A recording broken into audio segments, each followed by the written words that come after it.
25 फरवरी को भारतीय मजदूर संघ के बैनर तले आपको देखने को मिलेगा कि जिला अधिकारी के माध्यम से एक ज्ञापन पत्र सौंपा जाएगा और इस दौरान आपको ये भी देखने को मिलेगा कि एनएचएम के कर्मचारी या यूं कहे कि एनएचएम का जो संगठन है उनकी तरफ से भी एक ज्ञापन पत्र सौंपने का कार्य किया जाएगा, क्योंकि लंबे समय से देखने को मिल रहा है कि एनएचएम में तमाम ऐसी समस्याएं हैं जिनको लेकर कर्मचारियों की तरफ से लगातार आवाज को उठाया जा रहा है। इसके साथ ही संविदा आउटसोर्सिंग के कर्मचारी भी लंबे समय से शासन प्रशासन से गुहार लगाते हुए नजर आ रहे हैं, लेकिन फिर भी कुछ खास देखने को नहीं मिल रहा है। आपको बता दें कि 25 तारीख को ये ज्ञापन पत्र सौंपने का कार्यक्रम होगा, जिसमें बढ़ चढ़कर हर एक कर्मचारी हिस्सा लेने वाला है और शासन प्रशासन तक अपनी आवाज को बुलंद करने वाला है, या यूं कहे कि अपनी आवाज को पहुंचाने वाले हैं। अब देखना ये होगा कि आखिरकार 25 तारीख के कार्यक्रम के बाद क्या कुछ चीजें निकलकर सामने आती है। इसी के साथ बात करें अगर हम उत्तर प्रदेश की, इस वक्त पर उत्तर प्रदेश में एनएचएम कर्मचारियों के बीच में काफी ज्यादा नाराजगी देखने को मिल रही है। कारण है बजट सत्र के दौरान स्वास्थ्य मंत्री की तरफ से दिया गया जवाब। फिलहाल स्वास्थ्य मंत्री की तरफ से क्या कुछ जवाब दिया गया और ये कर्मचारी क्यों नाराज है, 25 तारीख को जो ज्ञापन पत्र सौंपा जाएगा वो किस परिप्रेक्ष्य में, इस विषय पर ज्यादा जानकारी देते हुए संयुक्त राष्ट्रीय स्वास्थ्य मिशन कर्मचारी संघ के प्रदेश महामंत्री योगेश उपाध्याय ने क्या कुछ कहा है, आप भी सुनिए।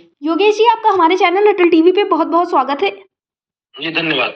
योगेश जी, जैसा कि खबरें निकलकर सामने आ रही हैं कि इस वक्त पर आप लोग 25 फरवरी को एक बड़ा कार्यक्रम करने वाले हैं जिसमें ज्ञापन पत्र सौंपने का कार्य किया जाएगा, तो सबसे पहले ये जो ज्ञापन पत्र आप लोग सौंपने वाले हैं ये किस परिप्रेक्ष्य में है? जी, ये भारतीय मजदूर संघ का पूरी उड़ीसा में जी त्रैवार्षिक 21वां अधिवेशन संपन्न हुआ था, जी जिसमें एक प्रस्ताव पारित किए गए 2-3 मुद्दों को लेके कर्मचारियों के जी वो विषय और महासंघों के जो है बिंदुओं को लेके वहां निर्णय लिया गया था कि 25 तारीख को ज्ञापन प्रोग्राम होगा। जी तो उसमें उत्तर प्रदेश की तरफ से भारतीय मजदूर संघ तो ज्ञापन देगा ही देगा, साथ में एनएचएम के मुद्दों को लेकर संयुक्त एनएचएम कर्मचारी संघ भी भारतीय मजदूर संघ के समर्थन और उनके सहयोग से जी एनएचएम के विषयों पर भी ज्ञापन कार्यक्रम करेगा। जी, तो योगेश जी, जो ये कार्यक्रम होगा क्या इसमें एनएचएम कर्मचारियों की जो लगातार समस्याएं बनी हुई है इस वक्त और देखने को मिल रहा है, क्या उन सारी चीजों को लेकर भी ये धरातल पर जो समस्याएं देखने को मिली उसको लेकर भी ज्ञापन पत्र सौंपे जाएंगे? जी बिल्कुल, सारे जो विषय हैं एनएचएम के, जी जो अन्य राज्यों में हम लोग देखते हैं जहाँ पे 10 वर्षों के सेवा काल पे नियमितीकरण है, समान कार्य समान वेतन है, सामाजिक सुरक्षा में ईपीएफ है, ईएसआई है, स्वास्थ्य बीमा है, ऐसी चीजें दी जा रही हैं। अभी उत्तर प्रदेश में देखा जाए तो शिक्षा विभाग में भी स्वास्थ्य भी सुरक्षा 5 लाख की बीमा, और इस विधानसभा सत्र में माननीय मुख्यमंत्री जी ने आशा और आंगनवाड़ी कार्यकर्त्री के लिए भी घोषणा की है। तो हम लोगों को लगता है कहीं ना कहीं एनएचएम की बात वहाँ शासन स्तर पर सही प्रकार से नहीं पहुंच पा रही है, इसलिए अपनी बात को पहुंचाने के लिए चीजें की जा रही हैं और हमें लगता है कि इस कार्यक्रम के बाद कोई सकारात्मक पहल होगी। जी योगेश जी, इस बीच में ये भी देखने को मिला कि जब 9 तारीख से बजट के सत्र की शुरुआत हुई तो उस दौरान तमाम जो विभाग हैं या यूं कहे कि संविदा और आउटसोर्सिंग के कर्मचारियों की आवाज को भी उठाया गया, लेकिन सत्ता पक्ष की तरफ से उतना कुछ सकारात्मक रुख देखने को नहीं मिला है। तो इसको लेकर आगे चलकर क्या कुछ तैयारियां, जबकि आप लोग समय समय पर प्रदर्शन करते हुए नजर आए, ज्ञापन पत्र सौंपते हुए भी नजर आए?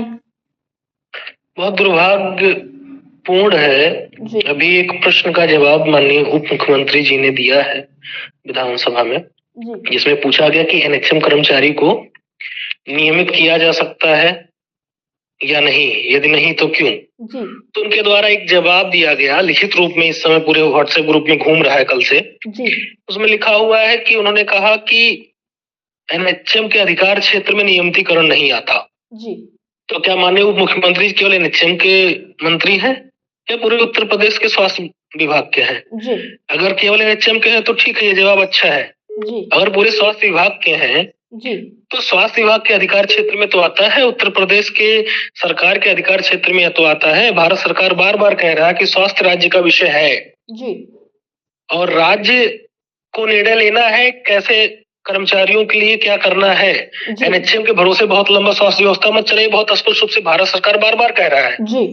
इसी चीज को फॉलो करते हुए अन्य राज्यों ने पॉलिसियां बनाई, जहाँ पे पद क्रिएट करते हुए जो हमारे मैनेजमेंट के कैडर हैं उनका भी पद क्रिएट किया। और अगर 10 साल के सेवा पे नियमित कर रहे हैं, 5 साल के सेवा पे नियमित कर रहे हैं, तो बचे कर्मचारियों को समान कार्य समान वेतन, अन्य सामाजिक सुरक्षा दे रहे हैं। तो राज्यों का अधिकार क्षेत्र है, ना कि केंद्र के निर्देश पे दे रहे हैं, क्योंकि अलग अलग राज्य अलग अलग प्रकार से कार्य कर रहे हैं। जी बिल्कुल।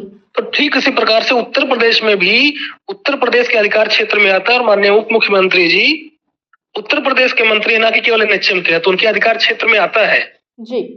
इस तरीके के जवाब अगर विधानसभा में दिए जाते तो बहुत देख के बड़ा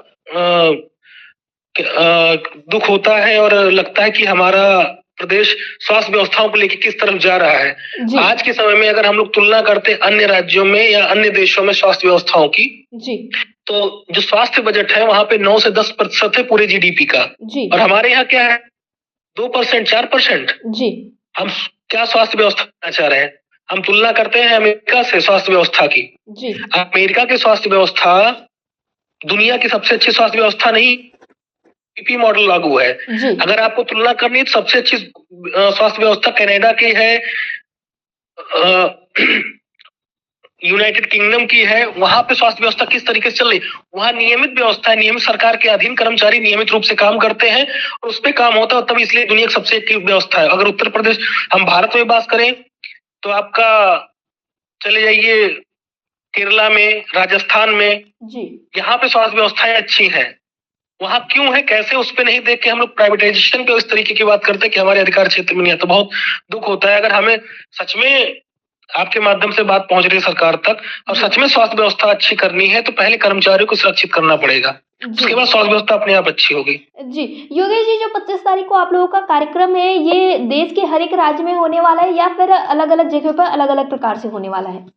नहीं, 25 को पूरे देश में एक साथ होगा। जी योगेश जी, एयरटेल टीवी से जुड़ने के लिए धन्यवाद। धन्यवाद।